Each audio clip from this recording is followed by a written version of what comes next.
license up. You already ran my license. It came back clean. There is no legal reason for this. I'll be the judge of that. Keep your hands on the trunk. I'm a licensed attorney. I know my rights. Stop, that's fine. Say it to whoever you want. Right now you're talking to me. Pull my husband out of his vehicle. Ma'am, I conducted a Step routine back. stop. Officer Brendan Lyle thought he was doing his job when he tapped on the window of a parked Mercedes outside St. Carver Medical Center on a Tuesday evening. He thought the man inside, quiet, well-dressed, unbothered, looked like someone who didn't belong. He ordered him out of the car. He searched him on the pavement in front of nurses, orderlies, and patients. What Officer Lyle never considered, not once, was that the woman who would walk out of those hospital doors 60 seconds later would have the power to dismantle everything he had built. And she already knew exactly what she was looking at. Before we go further, what city or country are you watching from? Drop it in the comments. We love seeing where you're tuning in from at Bodycam Revealed. And if you believe a man should be able to sit in his own car, in a public parking lot without being treated like a criminal, then hit that like button and subscribe. Because that's exactly what this story is about. St. Carver Medical Center sits at 814 Dr. Martin Luther King Jr. Boulevard in Newark, New Jersey. A 10-floor building of gray stone and tinted glass that has served the Essex County community for over 4 decades. It is not a quiet place. Even after visiting hours wind down, the entrance on MLK Boulevard stays active. Ambulances pull through the side bay on Orton Parkway. Nurses change shifts in rotating waves. Residents finish rounds. The parking lot directly in front of the main entrance. A wide lit rectangle with painted yellow lines and a security booth near the far end. Runs at about half capacity most evenings by 7 o'clock. There are cameras mounted on the light poles at each corner. There is a city bus stop 20 feet from the front walkway. People move through this lot constantly. Staff, visitors, rideshare drivers, family members waiting on someone finishing a long shift inside. It is, in every sense, a public space. On the evening of Tuesday, October 17th, Cedric Elton pulled his silver Mercedes-Benz GLE into a spot in the second row of that lot at approximately 6:48 p.m. He was early. His wife had texted him 20 minutes before saying she had one more thing to handle before she could leave, and that she would be out by 7. Cedric had been in a meeting in downtown Newark most of the afternoon. A budget review with 2 city contractors at an office on Broad Street. And St. Carver was only 12 minutes away. So he drove over, found a spot, and settled in.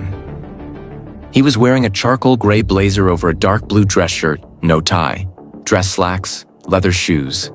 His reading glasses were on, and his phone was in his hand. He was going through emails. Nothing about the way Cedric Elton sat in that parking lot suggested anything other than a man waiting on someone he loved. Cedric was 44 years old. He had grown up in Newark's South Ward, on a block off South Orange Avenue that his mother had refused to leave even when things got hard. He had gone to Weequahic High School, then to Rutgers Newark on a partial academic scholarship, then to Seton Hall University School of Law, where he graduated in the top third of his class. He had spent the first 8 years of his career at a mid-sized firm in Roseland before going into private practice. By the time he was 40, Cedric Elton had built one of the more respected civil rights and municipal law practices in Essex County. His office was on Raymond Boulevard. His name appeared regularly in the pages of the Star Ledger in connection with cases that mattered. Wrongful termination suits, housing discrimination complaints, police misconduct litigation. He was not loud about what he did. He did not need to be. His wife, Josephine, had her own story. They had met at a mutual friend's dinner in Montclair nearly 16 years ago, when she was finishing her residency and he was still grinding through the early years at the firm. She had made him laugh 3 times within the first hour of meeting her, and he had decided that evening that he was going to marry her. It took him 8 more months to say it out loud, but he had known. Josephine was now 42, and she had spent the last 6 of those years at St. Carver Medical Center. The last 2 as its executive director. She ran the hospital. Every department head reported to her. Every major operational decision moved through her office. She had a meeting on Thursday with the state health commissioner. She had a speech to give at a fundraising gala in 2 weeks. On this particular Tuesday evening, She was finishing a call with the hospital's legal counsel about a pending compliance matter, which was why she was running a few minutes behind. Cedric did not know any of that detail yet. He just knew she was running a little late, and he was fine with that. He sent 2 emails, checked the court filing deadline on his calendar app, and leaned back in the driver's seat. The lot was calm. A few nurses walked past in scrubs. A man in a visitor badge was loading a sleeping toddler into a minivan 2 rows over. The security booth near the far end had its light on. Officer Raymond Lyle had been with the Newark Police Department for 9 years. He was assigned to the Central District, which covered the MLK Boulevard corridor, and he had been doing a routine patrol pass through the St. Carver lot at around 6:52 p.m. when he noticed the silver Mercedes parked in the second row. He slowed his cruiser. He looked at the vehicle. He looked at the man inside. He sat there for a moment, long enough that a nurse walking to her car noticed the cruiser idling and glanced over. And then he pulled into a spot 2 spaces down and got out. There was nothing unusual about the Mercedes. The plates were New Jersey registered. The car was parked properly within the lines. No hazard lights were on. The engine was running, which was not a violation. The driver was not behaving erratically. He was not drawing attention to himself. He was sitting still, looking at his phone, wearing a blazer. Raymond Lyle walked toward the vehicle anyway. He came up on the driver's side and stood there for a beat before knocking on the glass. Not a soft tap, but the kind of knock that is meant to startle. Cedric looked up. He lowered his window. "Evening," Lyle said. He did not smile. "You waiting on somebody?" Cedric looked at him evenly. "Yes, sir, my wife. She works here." "Works here doing what?" There was a pause. Not a long one, but noticeable.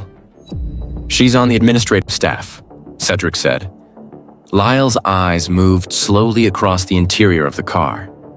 Front seat, back seat, center console, then back to Cedric. "How long you been sitting here?" "About 5-6 minutes." "You park here often?" "When I pick her up, yes." Lyle nodded, but the nod carried nothing cooperative in it. It was the nod of a man filing something away. He looked at the dashboard. He looked at Cedric's phone, still lit in his hand. "What's her name?" "Your wife." Cedric's jaw tightened. Barely, but it was there. "Josephine Elton." "She a nurse?" "No." Lyle waited as though expecting Cedric to fill the silence. Cedric did not. "I'm going to need to see your license and registration," Lyle said. Cedric looked at him for a moment. The lot was going about its business around them. A car pulled out of a spot near the entrance. Someone in scrubs walked past without looking up. The security booth was visible in the distance, its lights still on, its attendant apparently unaware of or uninterested in what was developing in row 2. "Can I ask what this is about?"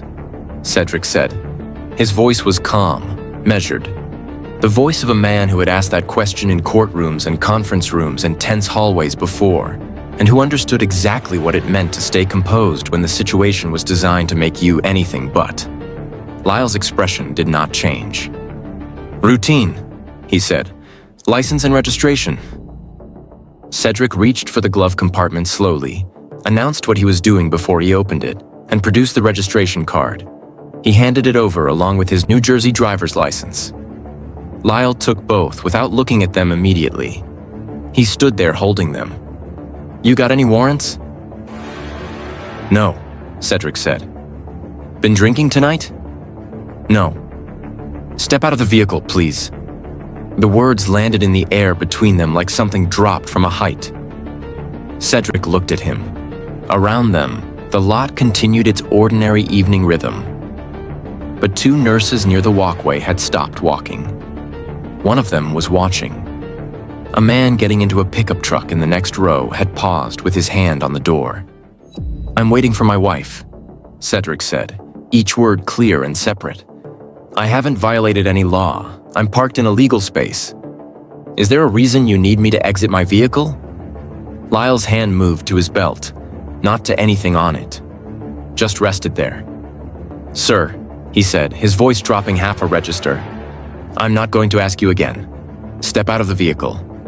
Cedric Elton looked at Raymond Lyle for one long, steady moment. Then he removed his reading glasses, folded them, set them on the center console, and reached for the door handle. He stepped out onto the asphalt of the St. Carver Medical Center parking lot in his blazer and dress slacks, hands visible, saying nothing. The door closed behind him. The dome light went off. Somewhere to his left, a phone screen was already facing his direction, its camera already running. Whatever Raymond Lyle thought was going to happen next, he was about to be wrong about all of it. Cedric Elton was standing in a public parking lot. He had done nothing wrong. He had answered every question. He had handed over his license and registration without being asked twice. He had stepped out of his vehicle calmly and without argument. And yet here he was, on the asphalt outside St. Carver Medical Center on MLK Boulevard, with Officer Raymond Lyle circling him like the situation was something other than what it clearly was. A man waiting to pick up his wife. Lyle told him to move to the rear of the vehicle. Cedric walked to the back of the Mercedes without a word and stood there with his hands at his sides, visible, relaxed. He was not aggressive. He was not shaking. He was not raising his voice. Anyone watching. And people were watching. Could see that. What they could also see was that none of that seemed to matter to Raymond Lyle. "You got anything on you I need to know about?"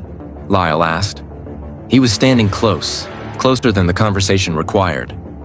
"No," Cedric said. "Weapons? Anything sharp in your pockets?" "No." Lyle looked him over and then told him to turn around and place his hands on the trunk. Cedric paused for just a moment, not out of resistance, but because the instruction had landed the way those instructions always land when you have done absolutely nothing to earn them. He turned around. He placed his hands flat on the trunk of his own car. What happened next took less than 3 minutes, but those 3 minutes had a way of stretching themselves out in the memory of everyone who witnessed them. Lyle patted him down. He checked his jacket pockets, his pants pockets, his waistband. He found a phone, a wallet, a folded receipt, and a set of car keys. He laid each item on the trunk with the particular kind of deliberateness that was less about procedure and more about making a point. Cedric said nothing. He kept his hands flat and his eyes forward and let the man finish. By this point, there were 7 people in the immediate area who had stopped what they were doing. 2 nurses who had been walking toward the staff entrance on the south side of the lot had not moved in over a minute. A young man in a visitor badge was standing near the hood of a sedan 3 spots over, his phone raised at chest height. An older woman in a heavy coat who had been waiting at the bus stop on MLK Boulevard had turned fully toward the parking lot and was watching without pretending she wasn't. A hospital security guard had appeared near the main entrance doors and was standing just outside them, arms at his sides, not approaching. Nobody intervened. Nobody said anything. The lot was quiet in the particular way that spaces go quiet when something is wrong and everyone present knows it and nobody knows what to do about it. Lyle picked up the wallet from the trunk and opened it. Cedric turned his head. "That's my wallet," he said. His voice was still level, but there was something underneath it now. Not anger exactly, but the particular exhaustion of a man who has had to be calm for too long in a situation that does not deserve his calm. "I can see that," Lyle said, and kept going through it. He looked at the cards. He looked at the cash. He pulled out Cedric's New Jersey State Bar Association card and looked at it for a moment longer than he looked at anything else, then set it back down without comment. He ran the license through dispatch. The response came back clean. No warrants, no flags, no history. Cedric Elton was exactly what he had said he was from the first moment Lyle knocked on his window. A man in a parking lot waiting on his wife. Lyle handed the license back. He did not apologize. He did not explain himself. He stepped back and looked at Cedric with the expression of a man who had not found what he was looking for, but was not quite ready to admit the search was over. "You can turn around," he said. Cedric turned around and faced him. He picked up his wallet and his phone and his keys from the trunk and put them back in his pockets one at a time. He straightened his blazer. Then he looked at Raymond Lyle and waited. "You said your wife works here," Lyle said. It was not a new question. It was the same question dressed up to sound like conversation. "Yes," Cedric said. "I've already told you that." "What department?" Cedric looked at him steadily. "Administration." Lyle nodded slowly, the way he had nodded before. That same gesture that carried no agreement in it. He looked over at the Mercedes, then back at Cedric. "We've had some issues in this lot," he said. "Thefts, suspicious activity." Cedric did not respond to that. He did not need to. The statement was not information. It was justification, offered after the fact, dressed up to sound like the stop had always had a reason behind it. Cedric had heard that kind of language before. He had read it in police reports. He had cross-examined officers who used it on the stand. He recognized it for exactly what it was. The young man with the phone 3 spots over had not lowered it. One of the nurses near the staff entrance had taken hers out as well. The older woman at the bus stop was still watching. The security guard near the main doors had not moved, but he was looking in their direction with an expression that suggested he was trying to decide whether he should. Lyle took one more look at the Mercedes. "You're free to get back in your vehicle," he said finally. Cedric did not move immediately. He stood there for just a moment. Not confrontationally, not dramatically, but with the quiet dignity of a man who was not going to rush himself on someone else's timeline after what had just happened to him. Then he walked back to the driver's side, opened the door, and sat down. He put his seatbelt back on. He picked up his reading glasses from the center console and held them in his hand without putting them on. Through the windshield, he could see the main entrance of St. Carver Medical Center, the sliding glass doors, the lights of the lobby visible behind them, the security guard still standing just outside, and above the entrance, mounted on the building's facade, a security camera pointing directly at the parking lot. Lyle had walked back toward his cruiser but had not left. He was standing beside it with his arms crossed, watching the Mercedes, still watching. As though the clean record, the empty search, and the valid registration had not fully convinced him of something he had already decided before he ever knocked on that window. Cedric checked his phone. It was 7:03 p.m. His wife was 6 minutes late. Around him, the people who had stopped to watch were beginning to move again. Slowly, carefully, the way people move when a tense situation has technically ended, but the air has not fully cleared. The nurse with her phone out lowered it, but did not put it away. The young man in the visitor badge was still standing where he had been standing, still watching Lyle's cruiser. Then the sliding doors opened. The sliding doors opened and Josephine Elton walked out. She was not rushing. She never rushed. That was one of the first things people noticed about her. The way she moved through a space like the space already belonged to her, not out of arrogance, but out of the kind of quiet authority that takes years to build and cannot be faked. She was in a tailored navy blazer over a white blouse, her hospital ID clipped to her lapel, a leather portfolio tucked under her left arm. She had her phone in her hand and she was finishing a thought, typing something or ending a message. And she pushed through the doors without looking up.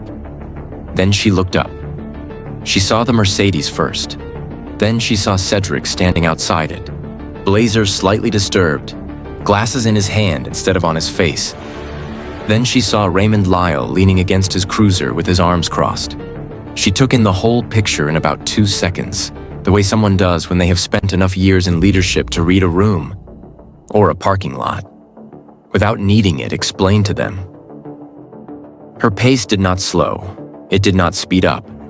She walked directly toward Cedric with the same stride she used walking into board meetings, and when she reached him, she put her hand on his arm briefly. Just a touch, just enough, and looked at his face. He looked back at her. Neither of them said anything for a moment. She didn't need him to explain. She could see it. The items had been placed back in his pockets, but she could tell they had been removed. She could tell by the way he was holding himself. Composed, but carrying something that had been done to him in the last 15 minutes. She turned and looked at Raymond Lyle. Lyle had uncrossed his arms. He was standing up straighter now, the way people do when they suddenly feel looked at. Josephine walked toward him at the same unhurried pace, and she stopped 3 feet in front of him. She looked at his badge. She looked at his face. Then she spoke. Did you remove my husband from his vehicle? Lyle opened his mouth. Ma'am, there was a routine. Did you search him? The question was not loud. It did not need to be. It landed in the space between them like something solid. Lyle paused. Around them, the lot had gone still again. The nurse who had started walking had stopped. The young man with the phone had raised it back up. The security guard near the entrance had taken 3 steps forward without seeming to realize he had done it. I conducted a brief. In this parking lot, Josephine said, in front of this building. Lyle straightened further. Ma'am, I'm going to need you to... My name, she said, is Dr. Josephine Elton. I am the executive director of this hospital. She let that sit for exactly 1 second. This parking lot is on hospital property. Those cameras, she said, and she did not point, did not gesture, just held his gaze, have been recording since before you pulled in. Raymond Lyle's expression did not collapse. It did something worse. It froze. The particular stillness of a man who has just understood all at once the full distance between where he thought he was standing and where he was actually standing. Josephine was not finished. My husband is an attorney. He has been parked in this lot legally in a marked space, committing no violation of any law. You pulled him out of his vehicle, searched his person, and went through his wallet. She said each item with the flat precision of someone reading from a list. And your dispatch already told you he had nothing on record. So you had all of that information and you kept him standing out here anyway. Lyle said nothing. One of the nurses had her hand over her mouth. The young man with the phone had taken 2 steps closer. The security guard was now standing openly in the lot, no longer pretending to be near the entrance for any other reason. Josephine looked at Lyle's badge one more time, long enough to make clear she was reading the number on it, not just looking at it. Then she turned away from him. Not dramatically, not with any performance in it, and walked back to Cedric. She was done with Raymond Lyle. The way she turned her back on him said everything that a longer speech would have diminished. She reached Cedric and stood beside him. He had not moved from where she left him. He was watching her with an expression that was equal parts pride and something heavier, the particular weight of a man who had held himself together through something he should never have been put through, and who was only now with his wife beside him, allowing himself to feel the full size of it. You okay? She said quietly. I'm okay, he said, and then after a moment, he went through my wallet. Josephine nodded once. She pulled out her phone. She made a call right there in the parking lot, not stepping away, not lowering her voice. The first call was to the hospital's head of security. The second call, made before she had even finished walking to the passenger side of the Mercedes, was to their attorney. Behind them, Raymond Lyle had not moved from beside his cruiser. He was standing in the same spot, in the same lot, under the same camera lights, but nothing about his position felt the same as it had 20 minutes ago. The phones that had recorded him were still in the hands of the people holding them. The footage already existed. It was already real. And every second he continued standing there, it was only getting longer. He had stopped a man for sitting in a parking lot. He had searched him and found nothing. And the woman who had just looked him in the eye without raising her voice ran the building behind him. There was no version of the next few days that was going to be easy for Raymond Lyle. Not one. The footage was online before Cedric and Josephine had even made it home.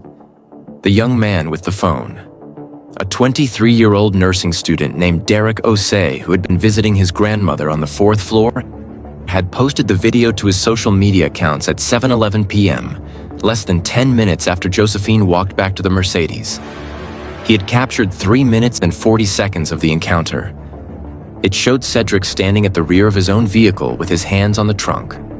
It showed Lyle going through his wallet. It showed Josephine's arrival, her exchange with Lyle, and the moment she turned her back on him. The clip had no caption except the address: 814 Dr. Martin Luther King Jr. Boulevard, Newark, New Jersey. And within 2 hours, it had been shared over 4,000 times. By midnight, it was on 3 local news websites. By 6 the following morning, it was on the front page of the Star-Ledger's digital edition. By noon on Wednesday, every major news outlet covering the New Jersey and New York metro area had picked it up. The Newark Police Department released a statement at 2:30 p.m. on Wednesday. It was 11 sentences long. It said the department was aware of the video, that the incident was under review, and that the department took all allegations of misconduct seriously. It did not name Officer Raymond Lyle. It did not acknowledge that the stop had been without legal basis. It used the word review 4 times in 11 sentences, which told most people who read it exactly how seriously the department intended to take it, at least in that first moment, before the pressure had fully arrived. The pressure arrived by Thursday. St. Carver Medical Center released its own statement Wednesday evening, and it was a different kind of document entirely. It was direct. It named Josephine Elton by title. It confirmed that Cedric Elton had been parked legally on hospital-adjacent property while waiting to pick up his wife, that he had been subjected to a search that yielded nothing because there was nothing to find, and that the hospital's own camera system had captured the full encounter from multiple angles. The statement closed by saying that the hospital had already been in contact with legal counsel and intended to cooperate fully with any investigation. Josephine had written most of it herself. By Thursday morning, 3 members of the Essex County Freeholder Board had called for an independent review. A state assemblywoman who represented the district that included MLK Boulevard issued a statement of her own calling the stop a textbook example of racial profiling.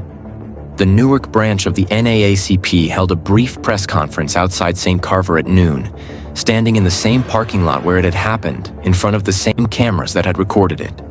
Cedric stood at a podium that same afternoon beside his attorney, a woman named Patricia Hale from a civil rights firm in Trenton that he had referred cases to for years and now found himself needing in a different way.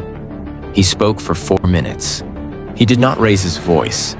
He said that he had been stopped, questioned, ordered out of his vehicle, and searched without cause, and that the only reason it had happened was because of what he looked like sitting in that parking lot. He said he had complied fully because he understood the cost of not complying, and that no person should have to make that calculation in a public parking lot outside a hospital while waiting for their spouse. He said he was filing a formal civil rights complaint with the New Jersey Attorney General's office and that a federal civil rights lawsuit was being prepared. Then he stepped back from the podium and let Patricia Hale take over. Officer Raymond Lyle was placed on administrative desk duty Friday morning, pending the outcome of the internal affairs investigation. His department-issued body camera, it emerged during the initial review, had not been activated during the stop. Departmental policy required officers to activate body cameras at the initiation of any civilian contact. Lyle had not done that. That single fact added a separate layer to the internal investigation, one that carried its own potential disciplinary consequences independent of the stop itself. The civil rights complaint was filed the following Monday. The federal lawsuit followed 2 weeks later. It named Raymond Lyle individually. It named the city of Newark. It cited the Fourth Amendment. It cited established case law on pretextual stops and racially motivated policing. Cedric had read every case cited in that complaint before Patricia filed it. He had lived inside that body of law for 20 years.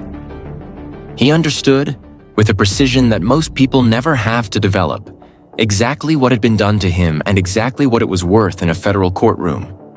The internal affairs investigation concluded 11 weeks later. Lyle was found to have conducted a stop without reasonable suspicion and to have violated departmental body camera policy.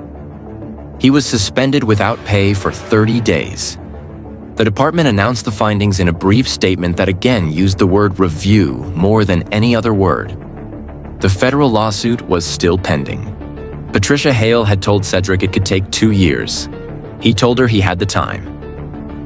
Josephine went back to work the morning after it happened. She had a compliance meeting and a department head review and a call with the state health commissioner that she had been preparing for all week. She did all of it, but before her first meeting, she walked through the parking lot on her way in, and she stood for a moment in the second row, in the spot where Cedric's Mercedes had been, and she looked at the camera mounted on the light pole at the corner of the lot. It had seen everything, and so had everyone else. If this story made you feel something, don't let it stop here. Share this video because the stories that travel the furthest are the ones that matter the most. Every share puts this in front of someone who needs to see it. We'll keep telling these stories as long as you keep watching.